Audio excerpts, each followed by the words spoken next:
7e étape de la visite en Afrique de l'Ouest du Conseil de sécurité de l'ONU composé de 15 membres. Les membres du Conseil de sécurité de l'ONU vont évaluer les progrès réalisés sur le terrain dans le domaine de la sécurité, du désarmement, de la réinsertion des ex-combattants. La situation sécuritaire et humanitaire entre la Côte d'Ivoire et le Libéria sera au menu de cette visite.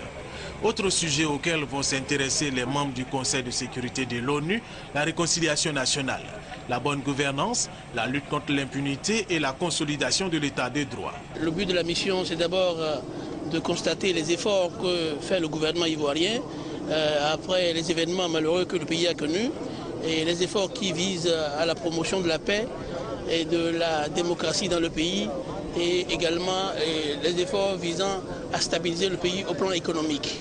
Au cours de cette mission qui va durer 3 jours, la délégation du Conseil de sécurité de l'ONU sera reçue par le président de la République Alassane Ouattara.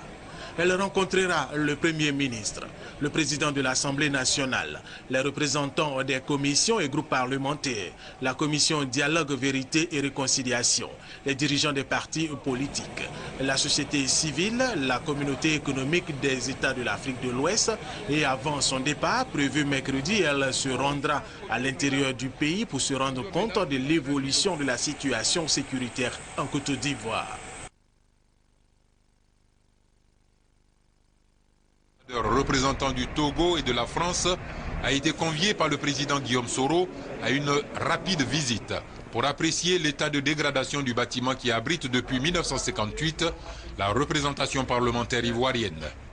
La visite s'est achevée devant les ruines du bureau incendié du président de l'Assemblée nationale. Cette institution, dernière née des efforts de normalisation de la Côte d'Ivoire post-crise, ne pouvait pas être ignorée du Conseil de sécurité en mission d'évaluation en Côte d'Ivoire. En engageant les échanges, Guillaume Soro s'est dit heureux d'avoir à partager avec les diplomates du Conseil de sécurité sa vision de l'Assemblée nationale, à savoir une assemblée de terrain qui compte des députés proches de leurs électeurs, malgré leur mandat national. Une assemblée qui jouera pleinement son rôle de contrôle vis-à-vis de l'exécutif en toute indépendance. Une assemblée qui s'inscrit résolument dans le processus de réconciliation nationale.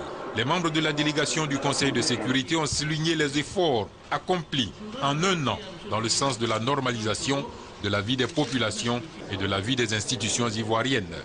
Ils ont toutefois reconnu que beaucoup reste à faire, notamment dans le cadre de la réconciliation nationale. Pour le président Guillaume Soro, cette visite du Conseil de sécurité des Nations Unies est une opportunité pour montrer la vitalité de la démocratie en Côte d'Ivoire. Ça a été l'occasion pour l'Assemblée nationale de marquer son retour, n'est-ce pas, en tant qu'institution de la République de Côte d'Ivoire.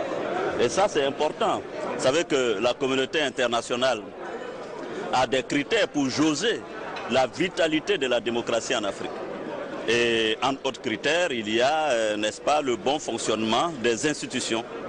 Parmi ces institutions, il y a l'Assemblée nationale, la représentation nationale. Donc c'est extrêmement important. Nous avons échangé sur toutes les questions, sécurité, embargo, politique, réconciliation. Et je pense qu'ils sont aujourd'hui outillés puisqu'ils ont l'ensemble des informations que nous avons pu leur donner. Après l'Assemblée nationale, la délégation du Conseil de sécurité sera reçue par la commission Dialogue, Vérité et Réconciliation, avant de poursuivre sa tournée ouest-africaine qui la conduira au Libéria et en Sierra Leone. C'est une délégation onusienne regroupant les représentants des 15 pays membres du Conseil de sécurité. Les échanges entre la délégation et le président de la République ce lundi 21 mai 2012 à la salle des pas perdus du palais de la présidence s'inscrit dans le cadre d'une série de rencontres avec les autorités ivoiriennes. Cette réunion a été une fois de plus l'occasion d'évoquer l'évolution de la situation après la crise post-électorale et les rapports entre l'ONU et la Côte d'Ivoire. Les membres du Conseil de sécurité ont eu l'occasion de constater les efforts qui ont été accomplis dans le pays depuis 1 an environ, après l'arrivée au pouvoir du président Ouattara, en ce qui concerne le domaine du secteur de la paix, la sécurité et également du développement. Les membres du Conseil de sécurité ont constaté l'engagement ferme des autorités ivoiriennes et les membres du Conseil de sécurité sont prêts à travailler pour aider le pays à aller de l'avant. Cette visite du Conseil de sécurité est une manière d'exprimer à la fois notre amitié et notre soutien. Notre amitié pour le peuple ivoirien qui a connu une longue crise, qui s'est terminée un an presque jour pour jour avec des milliers de victimes, et aussi une expression de soutien aux autorités ivoiriennes qui, sous la direction du président Alassane Ouattara, se sont engagées dans la reconstruction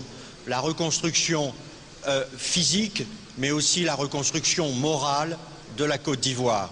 Le ministre d'État, ministre des Affaires étrangères de la Côte d'Ivoire, Daniel Kablan-Duncan, a estimé que ce genre de rencontre est favorable à la Côte d'Ivoire, qui pour lui doit mettre tous les atouts de son côté pour servir d'exemple. La Côte d'Ivoire est heureuse et fière de l'honneur fait par le Conseil de sécurité d'être présent ici en Côte d'Ivoire. Il est toujours bon d'avoir les gens sur le terrain. Les questions abordées ont concerné 3 axes principaux. Le premier axe, ce sont tout ce qui est relatif à la paix et à la sécurité. La sécurité est préalable au développement. Paix et sécurité, c'est un élément fort des discussions. Deuxième chose importante, ça concerne la réconciliation nationale. Et troisième dossier important, c'est tout ce qui est relatif à la relance et la reconstruction économique au niveau de la Côte d'Ivoire.